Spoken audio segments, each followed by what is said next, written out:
Hello and welcome to a very special, like different strokes, very special episode of Feedback this week. February 9th, I'm joined by Kevin Kelly and Matt Kyle, but we have a very special guest who's bringing all the specialness into the studio and is the one and only Will Wright. Thank you so much for joining us. I'm Mr. Special. Yes. You are Mr. Special, and you're gracing us with your specialness.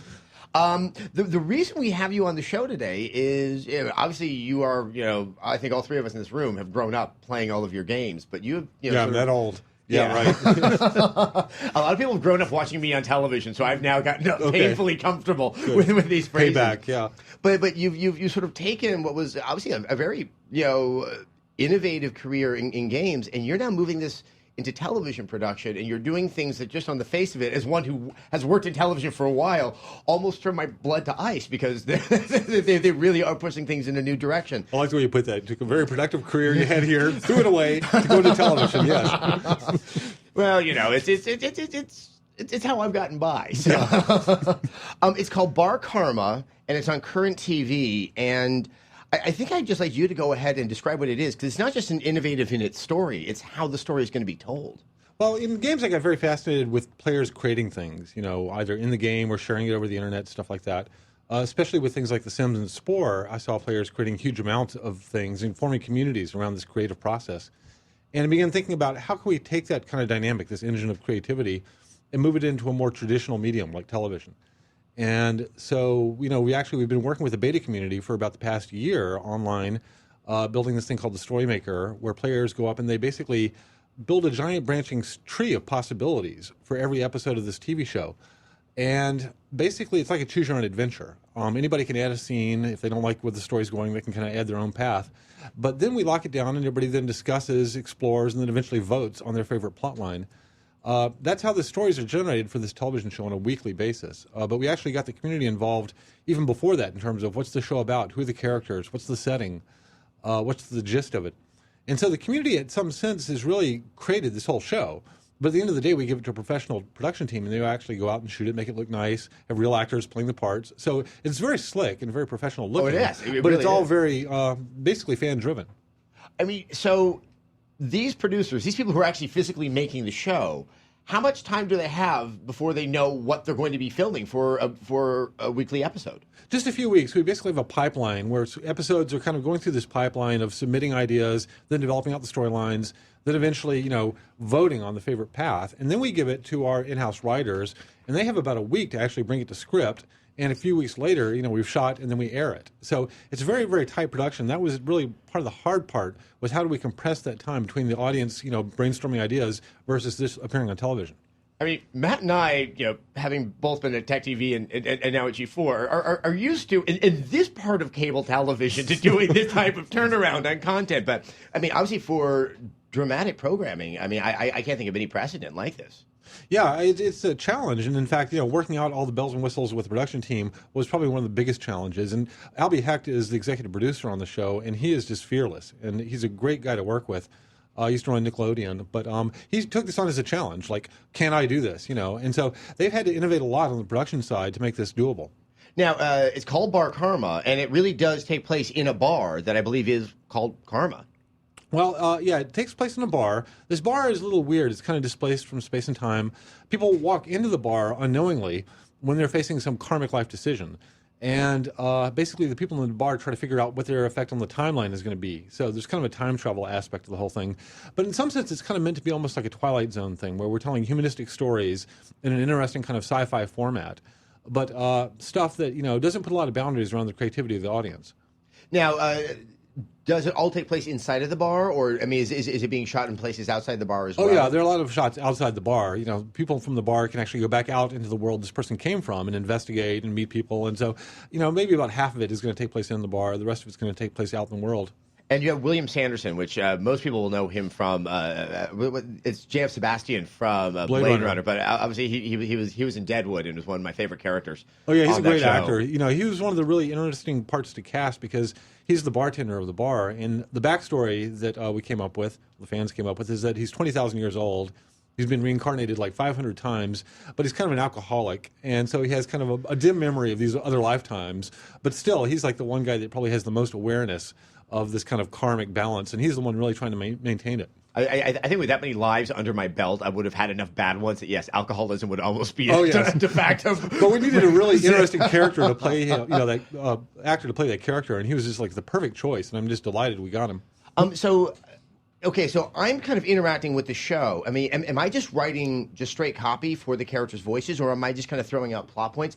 What is that level of interaction from the viewer with the show to what gets, The community is, at first they're working on pitches where they just, in a few sentences, say, what if we do an episode about a football player or whatever it might be? Once we select the pitch, and these are voted on, then what happens is we go into the story maker, and they're actually submitting scenes, about 1 minute, But you're doing it in a very easy-to-use kind of web-based interface where you basically pick an image to represent your scene, you write maybe a few sentences of text describing the scene. So you're not actually writing, script. It's more like storyboard.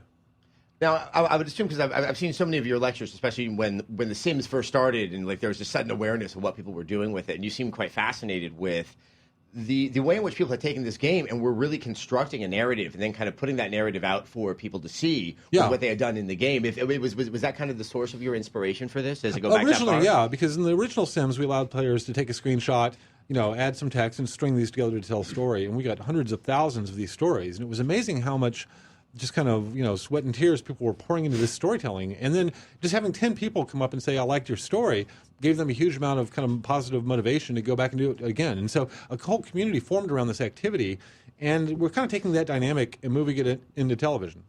Matt, I want to know what your insight is on this, just because, you and I have worked so long on television. It sounds terrifying. Just both the idea of letting like the masses decide, because like you have that fear of like, well, what if you end up with a storyline that everyone in your team hates, and you're like, well, they said it was good. I should interject. There's been a lot of experiments in user-generated content over the years, and one thing that people have found is that if it's just a mob model, anybody can put anything in, everybody votes on it. It tends to spin out of control. I think one of the unique things we've done here is we've inserted the production team as part of the editorial process. So in general, most of the things, whether it's set design, character construction, or plot, we go through a process where the audience, the masses on the internet are brainstorming ideas. The production team, and they're actually rating these, and of the top ideas that everybody thinks are the best ideas, the production team picks the 5 or 10 that will work the best for them. They have to kind of give it a reality check. And then they take those 5 or 10 ideas and we put it to a vote. So there's a filter, basically in here of the production team being able to look at all this material and saying, we think we can actually shoot that in the time and budget allowed. I don't think we can shoot that. And so that filter is actually pretty crucial. Does it work like you did the keynote at South by Southwest, I think it was 2005 or 2006. You had a million slides. You talked about, specifically in movie making, how you may have like Darth Vader standing on the bridge of a ship, and the next scene he's on the Death Star. And there's scenes where he got on a ship, he had to fly over there, and that's all filled in by your brain. That the story happened. Does this kind of branch out, this branching storyline, allow the users to kind of be like, all right, well, we want to know what happened. Like, what's the bartender's backstory with this character? And they can fill that stuff in on their own? Yeah, we've actually got different levels of storytelling. We have one section where people are telling backstories of the bartender's life. And these are very short little vignettes, maybe 1 minute long, which would be flashbacks on the show. And so there's basically one what we call sandbox or challenge where players are just putting in, hundreds of different past lives that he's lived. And, we can use those within an episode. We can say now he has a flashback to when he was a World War I fighter pilot or whatever. So in some sense, it's like fractal storytelling. So sometimes people are just kind of telling little, vignettes from his past lives. Other people working on an episode might grab one of those vignettes and say, oh, that's the perfect time to have him have a flashback to that one now. Oh. So we have people working at different levels of storytelling. And they have different actors. You have different actors playing him in those flashback scenes? Presumably. Actually, we haven't determined that yet. It probably would depend on the flashback. Right. Cool. What age he was and stuff like that. Awesome. It almost seems like, when you go to school and you learn about stuff like Beowulf, the Iliad, that, while this was written by one person at one time and committed to paper, this is the product of a lot of oral storytelling that was happening over time, and things kind of, took on this particular form. Was were you conscious of kind of the classic myth making model, but doing it in a I guess a postmodern format? Well, you've got kind of like two things. You've kind of got like the 7 archetypal stories or Joseph Campbell and these type of things, that they're really just some very basic human stories. But then you've got the kind of almost Katamari Damacy effect where stories accrete material over time. And as you move forward, there are more and more little things that become kind of part of the language of storytelling. And I think it's really kind of a balance between these two. I just like how Joseph Campbell and Katamari Damacy, one sentence. That's a first for this feedback. I'm kind of curious about like how do you pitch that, just like without someone looking at you like you're crazy. Like, it sounds like that's a good question. Well, in fact, I pitched it to a few networks. Most of the networks actually didn't even know where their web group was. And if they did, it was like their mortal enemy. Those marketing people. We can't have them involved in creative decisions whatsoever. Kevin? Sounds very familiar. Who works on our website? Very familiar. Watch out. I'm not even going to mention a network that I did pitch it to that began with letter G. But at any rate, current television actually, though, they're very tech savvy. It's almost more like a tech company, and really their kind of charter was user generated content and getting the audience involved. So it was really a natural fit with current television. I mean, I would like to think that during the pitch room, there's just one phone that goes to Al Gore. They're like, okay, Al, what do you think of it? Okay, we're putting it on the air.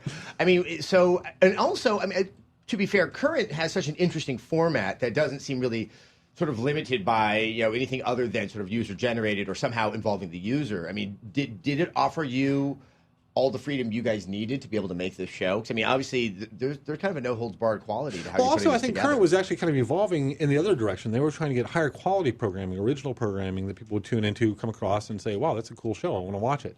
As opposed to stuff that's kind of more almost YouTube-ish. Right. So they were kind of evolving in that direction, whereas this seemed like something, really, the major difference here is that this isn't stuff that the audience is out there shooting with their, kind of shaky cameras, but we're actually giving to a professional team and shooting at very high quality. It has a really nice film look and using, named actors, et cetera. So it's really the blending of the two in an interesting way that we're doing here. I like to think that when this is up, that we'll have there's a really nice documentary that kind of involves you and Mr. Albrecht talking about the show, and they're snippets from the pilot. And yes, it is a very, very good looking show. You say it's being shot on the Red camera? Yeah, which is great because you can kind of preview the effects in real time while you're watching them shoot this thing. A lot of the stuff that would typically be done in post-processing is done in real time on the monitor, so you get a really good sense of what you're going to see in the final product. And the nice thing is, I don't think I've even talked about this too much publicly, but I acted in a film that was being shot last year that has yet to come out, and it was on the Red camera. The most fascinating thing is how little light you need. Yeah. And that, from all my years in television, I was, in these shots going, well, there's 2 light sources. This isn't going to work. And lo and behold, you get these wonderful shadows and you can see everything. The dynamic light range on that is just great. So what is your level of involvement? I mean, it's in production now. Are you sort of on a day-to-day basis keeping tabs on what's going on with the show? Oh, certainly, yeah. I mean, we have this whole pipeline going on, and there's several moving parts. There's the whole community side on the web. There's the production side where we just started shooting, and we've got also the network, kind of when it's going to air, the advertisers, sponsors, that kind of thing. So there were a lot of moving parts to bring together, but my main focus really is on the community side, the story-making tools, and kind of getting the pipeline kind of primed. So I have to say, you're working on a revolutionary television show, but what else are you up to? Because you're Will Wright. You must have your finger in more than one pie. Yeah, I mean, we're doing other projects at the Stupid One Club. I'd say that right now about a third of our efforts are in television. About a third are still in the games kind of web space. And we're actually working on several toy ideas. So we kind of have a foot in each one of these like little ponds and doing stuff that's, kind of innovative, we think.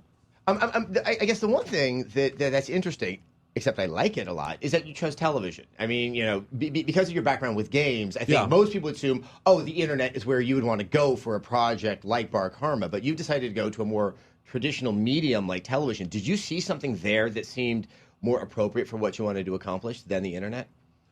Well, actually, I think television is kind of wonderfully experimental. If you look at what they put on television, it's anything they can think of, basically, right? And the short production times that television works around, kind of worked with this idea.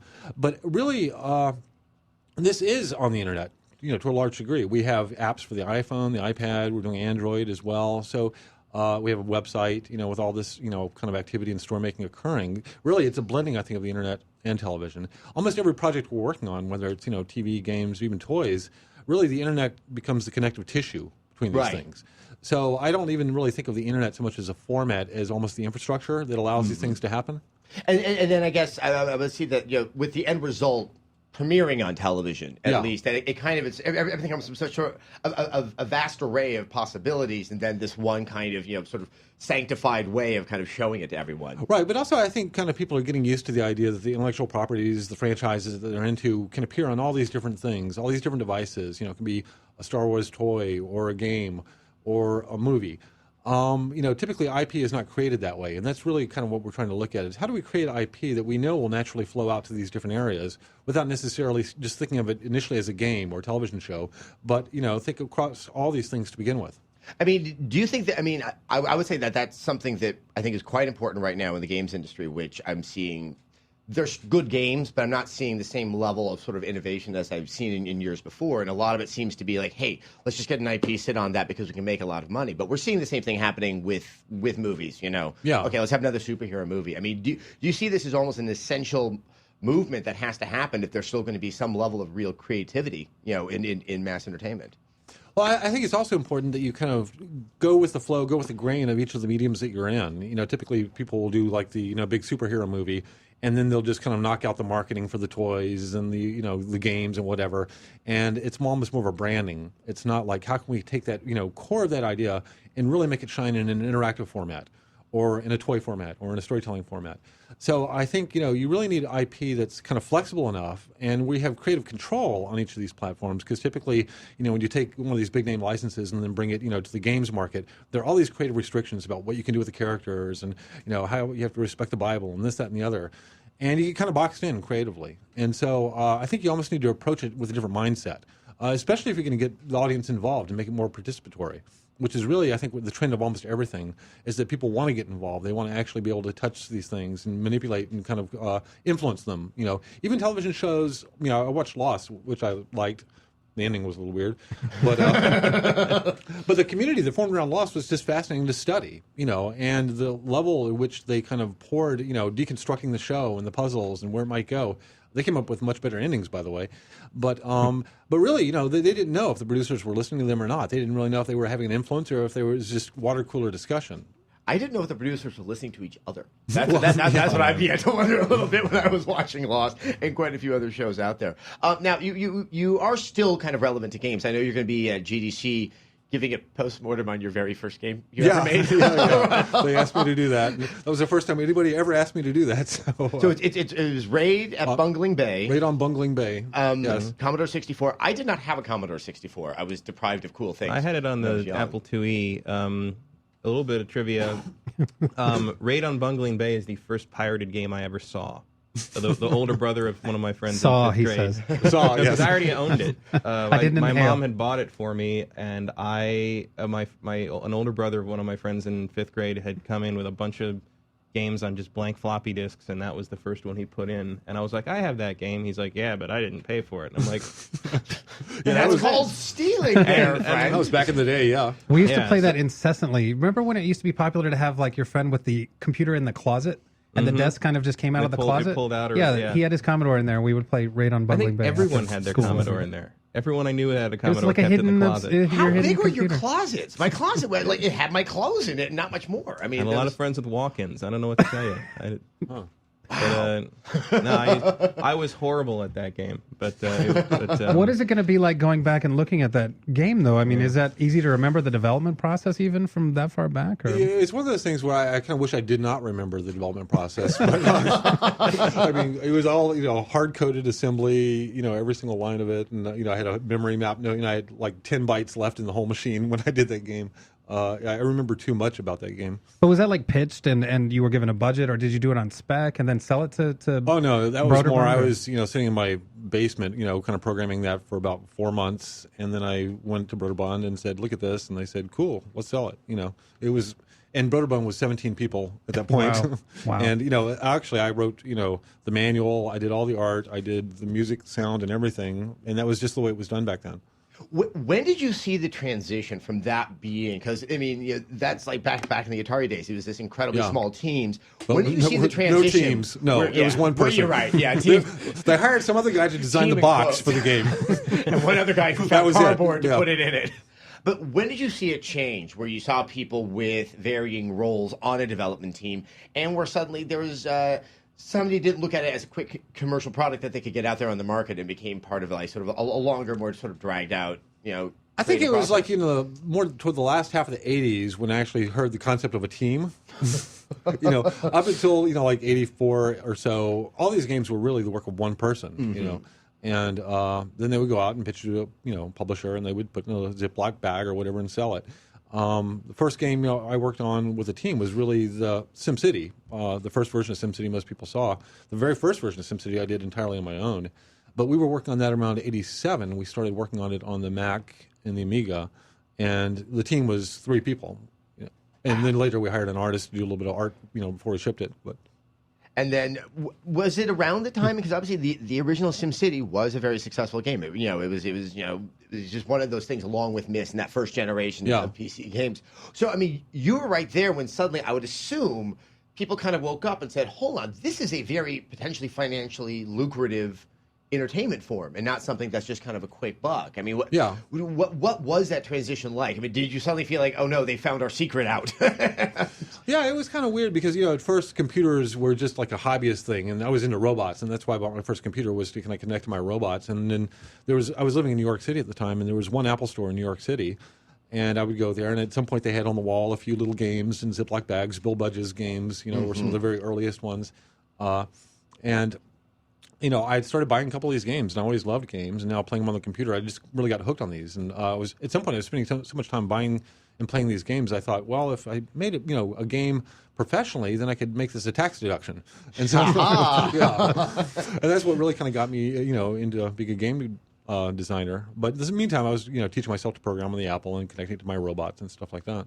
Maybe if I had had that Commodore 64, I would have done that rather than finding the tax deduction for my games by just hosting a television show. Well, see, you found another route. Yeah, It worked out. Well, we just mentioned that you're doing this postmortem at GDC. You just mentioned Bill Budge, who is being honored by the Academy of Interactive Arts and Sciences. I didn't know if you're going to be attending DICE this year. No, actually, unfortunately, I have to be in New York for Bar Karma. But I was, Bill actually asked me to come and introduce him, which I would have loved to have done because he was a huge influence on my career.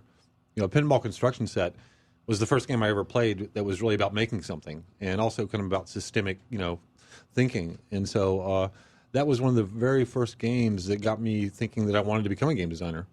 I mean, really, so many of your games are about making something, and so few other games are about making something. I can think of maybe sort of, some of the games of Sid Meier seem to fall into that. I mean, have you ever pondered why you sort of have just sort of paved this one path and very few people have actually tried to kind of follow in your wake? Well, I think, back when I started on SimCity, really the audience for games were 15-year-old boys. And it was just around the time we came out with SimCity around '89 that, like, the Macintosh was coming out and the Amiga. And these were starting to appeal to people like press and adults and, other people. And, in fact, we did the very first version of SimCity was on the Macintosh. And so it was a totally different market for games, really. People that really, they might have grown up playing games, but they were into something a little bit deeper, a little bit more interesting, a little more kind of strategic. And so I think it was almost more developing that demographic. Now, I have to say, what do you think about sort of the state of the game industry today? I'm not asking you to name names or anything like that, but you are in this rather nice position of having been in it, and at least currently you're sort of sitting apart from it. Do you have a new perspective on sort of where the game industry is? Well, I'm actually still working on game ideas, and that's one of the things we work on the Stupid Fun Club. I think the game industry right now is in a really interesting space to me. It's kind of exploding almost in this like Cambrian explosion of diversity. Games are just going everywhere. They're on Facebook, they're on my phone, they're on my television set, they're on my Xbox, which is connected to this, and et cetera, et cetera, et cetera.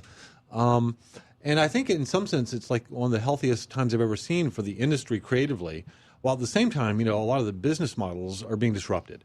And so kind of the old thing about, every 4 years there's a new generational console and we kind of, build our whole business model around that upswing, that's changed, forever. And I think that we're basically in this huge period of disruption economically, but at the same time, a huge period of opportunity creatively.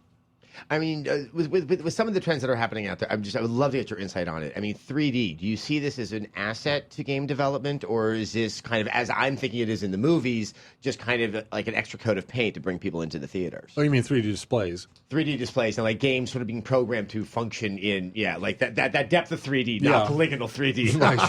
Yeah, 3D's been around for a while. I've been asleep for the past 12 years. That was the debate like 20 years ago. Is 3D really going to stick? Well, I haven't actually played with 3DS yet. I haven't even seen one, so I can't really speak to that. But in general, in television, I was at CES last year, and it was all 3D televisions, which I just don't see the point of it. In some sense, they're kind of hard to watch.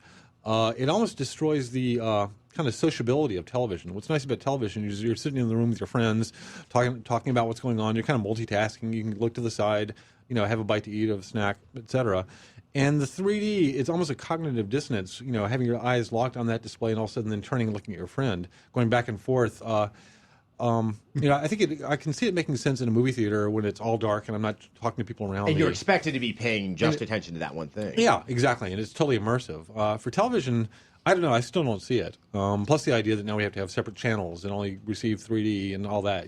I thought HD, in retrospect, it's really nice. Once you start watching that stuff in HD, you go back to, LD and it sucks. I don't think 3D is going to be the same way. I mean, for games or for television. I mean, I guess I feel this a little bit about motion control as well, is that we come up with these ideas that, on paper, in theory, they seem to be filled with this possibility and potential. But they're so ahead of anyone wanting to do something that can't be done with the current technology that we just kind of don't see it being realized. I mean, I guess also, and even for a game like Sport, which is very, very pretty to look at, you've never really put the technology so far ahead of what the game design is. Yeah, well, at the end of the day, I mean, I think about the games that I really enjoy, that are really fun, and some of them are incredibly low tech, very simple, and it's about, the player having a good experience. You'll have these novelties come out, like 3D or whatever. Now, the Wii was an interesting example where they took a very simple idea of motion control, and they kind of leaned into it. And the games that they designed around it really fit that kind of level of interaction, that level of precision. A lot of, the motion control stuff, there's a kind of frustration factor of this is not nearly as precise as if I had a mouse in my hand or a joypad. So I think it really, for certain genres, it'll work well for dance games, things like that. It's almost like saying, do we think fake guitars are going to be, the way all games are going? No. But for, music games, they're actually kind of fun and they work pretty well, but it's for a limited genre. I mean, do you see motion control evolving, that we're going to see sort of like, phase 2, where it's like, oh, wow, that's something I've always wanted to do, that finally motion control can make that happen? Or do you think that, hitting a ball, playing baseball, that sort of exhausts what the potential of it is? Well, I mean, we think of motion control in various particular ways as well. And I think that there are a lot of other things that we can take away from that, in interesting directions that, we aren't really thinking about in games right now. There are technologies that some game companies use that are basically facial parsers that will look at your facial expressions, like for a voice actor, and then can map those facial expressions onto a synthetic character. So that's used right now in game production. I could easily see some of the motion control apparatus that are being deployed in homes being used not just to make the game player, drive an avatar around, but actually to parse your emotional state, so the game can actually understand that you're getting interested or bored or you thought that was funny. So in other words, it's using it as an input device, not to control a character, but to change the game. It's finding out, what makes you laugh. Yeah, the fledgling Kinect stuff that they just announced at CES, where the Kinect can now recognize your emotion and translate that to your avatar. I mean, that's extreme stepping stones to what Will's talking about, but we're starting to see that happening. And I find that a much more interesting proposition, that the computer understands your emotional state rather than you don't have to hold a controller when you're playing your game. I mean, it does get a little bit closer to HAL than I'm ready. But I guess I like the idea that if I get really depressed for like a week, that I'll start getting free Microsoft points, because just my Xbox wants to cheer me up. Well, I want to see him do a thing where, like, if the Kinect sees or hears me swearing a lot, it knows that maybe it should do the dynamic difficulty adjustment. Oh, yeah, exactly. Or it'll just it'll rage quit for you automatically. Yeah, totally. I have a 9-month-old now, 9-month-old boy. Congratulations. Yeah, he's just wonderful. And it's been interesting watching him grow up with technology, even up to this point. I play a lot of games, or he plays a lot of games on the iPad, just like little baby toys where he's manipulating the screen. And so he's already trained basically that whenever he sees a screen, he should be able to go up and touch it and manipulate it, and the stuff should move. And so every time he sees a TV screen, he wants to go and touch it because that's how he plays with things. It's interesting because we were talking. Stephen Johnson, he has a 3-year-old, and yes. we were really interested to see what his reaction to Connect was, and it was much different than some people who had a 6 and 7-year-old. The 3-year-old didn't see what Connect did as all that more remarkable than what he expected things should be doing in real life anyway. Whereas the 6 and 7-year-old had kind of lost that sense of, just enough of the magic and wonder of the life around them worn away that it really was. But remarkable. he also gave his son the controller to play with. And he ended up buying $150 worth of Microsoft points accidentally. So it's the danger side of that coin. They probably tested it with 3-year-olds. Yeah, exactly. What's the easiest path for a 3-year-old into this? Is there a game you're playing right now? Oh, I play lots of games. I play on all platforms. I'm still playing Advance Wars on my DS. I'm playing a lot of kind of more indie games on my iPad. Just got Dance Central on the Xbox with Kinects. So I'm always playing games. I mean, with the indie scene, do you see this growing into like a real force, kind of like what the independent movies were back in the 1990s? One that like the sort of more mainstream and establishment, publishers like have to sit up and take notice. Well, I mean, that's more of a business kind of issue. I think what I think is more relevant is the fact that we're getting a crop of new designers, that now have a format, that they can kind of almost the minor leagues, and they can try experimental things without dropping $10 million. Yeah. And I think we're getting a huge number of creative game designers now kind of coming up through the ranks that are exploring the boundaries of creativity and trying new things and learning from each other and iterating very rapidly. So I think that's going to be a really more relevant kind of issue than what the business channels do. So I feel a little like facts here about you, Will, but the one I want to bring up because Matt has something to add to this because it just works out perfectly. But you've been uncollecting things. Yeah, for quite a while. Well, Matt has a memory of you. I think it falls into the uncollecting. Was it 2003? It was 2003, I think. It was. I still have a 10 guilder Bank of Suriname. Oh, good. That you handed out to. You were handing them out to everyone in the lobby. Spin it? No. How often does Will Wright give you dead foreign currency? You can't get rid of that. But I guess I love this idea. I'm probably got some in my pocket right now. I can give you actually. I mean, I love this idea of uncollecting. I mean, is this something that's been sort of in your head for a while? Yeah, it's just kind of a hobby. I mean, it's people don't expect to get unusual things. There you go. Thank you. Wow. Is that Bank of Suriname? 7 years. 7 years has It's just like, been relived. Yugoslavia. Oh yeah. Oh wow, that is a dead currency. I don't even know Oh, what and it's that got one is. a stupid Fun Club stamp on it, which is That's my actually business kinda card, cool. actually. But Oh yeah. it's actually cheaper than business cards. I just need a stamp, and I make my own. A Basically. lot more memorable. Yeah. They don't. Yeah. They probably won't go in that same stack. I'm probably breaking some law somewhere. That's a great idea for a business card. That's awesome. Yeah, but the idea of uncollecting. I mean, it seems to be once again consistent with what Bar Karma's about and some of what we were talking about with The Sims, that not to allow too much to concentrate in one place and to just keep it dispersed because that seems to foster. Well, the yeah, there has to creativity. be an uncollecting force in the galaxy. Otherwise, everything ends up being collected into these piles. Okay, and so basically, actually, when you're uncollecting, what's interesting is you tend to breed more collectors. Depending on what you're. It does seem self-perpetuating. At some yes. point, somebody will get this foreign note and say, "Wow, that's cool," and then they might tune into it a little bit more, and maybe they ask somebody else, and then somebody else will give them another one, and at some point they become a collector. So, really, by uncollecting, you're actually breeding more collectors. I mean, what is it? It's obviously evident in young boys, and I think for me as an adult, and I think for Matt as an adult, I'm just going to assume for Kevin, that this desire to collect, it almost seems primal. Have you ever sort of pondered what the evolutionary power is? I think it might have had something to do with us specializing. To specialize as a society, we had to kind of, collect one thing, and now we are the ones that have the seeds or the, whatever that we now trade for other things. And so we're encouraged to kind of specialize in our collections. If you collect, baseball cards, I collect Russian space stuff. And then if you ever need a piece of Russian space hardware, to come trade baseball cards for it, right?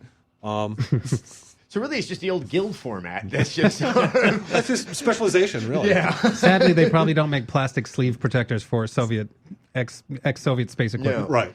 How do you come by old Soviet space parts? If you can say it out loud in We won't public? even go into that. Yeah. Okay. Yeah.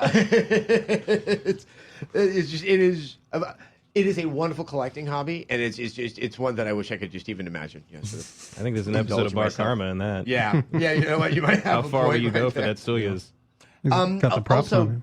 everyone's known about sort of your role with BattleBots and building robots. Is that something that you're still involved with, or? I haven't really had time to do that, but one of the guys that actually works at the club very closely with me, Mark Thorpe, is the guy that started Robot Wars, and that's kind of how we met and how the whole Stupid Fun Club thing started many years ago. It was really our machine shop where we built our battle robots, and so we still actually have the machine shop and all the battle robots back there, and sometimes we pull them out and play with them.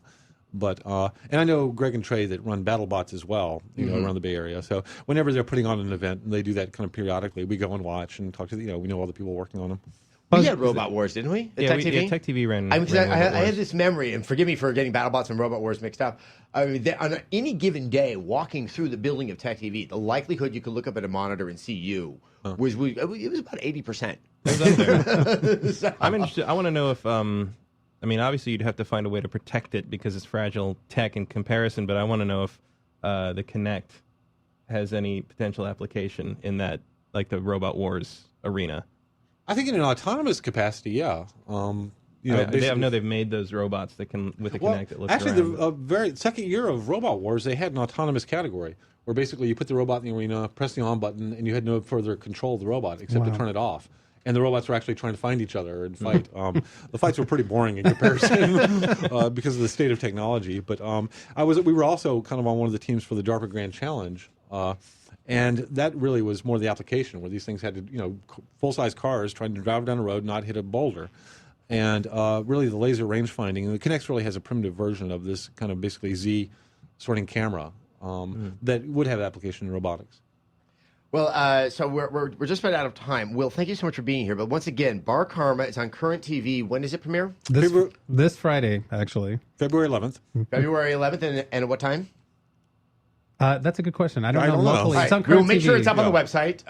That's good. I sometimes don't know when my show's on as well, but if it's anything like our station, it's on quite a few times. So if you don't miss it once, It's probably on whatever the best time is. That's when it is. Does Current host those episodes once they've aired? Do they then show them, or can you get them on your iTunes or whatever?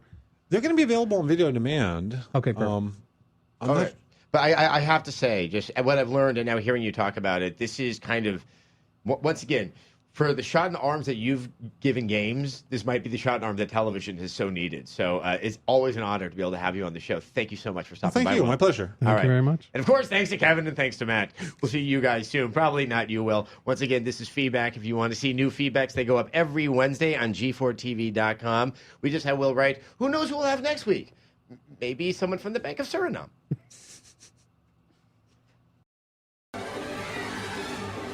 Hi, I'm Blair Butler, and if you like comics or you watch the Fresh Ink segment on Attack of the Show, guess what? I review brand new comics every single week on Friday. Just go to g4tv.com/Fresh Ink and you'll have comics galore, a virtual waterfall of comics, although that would bend them and that would decrease their value, which is terrible.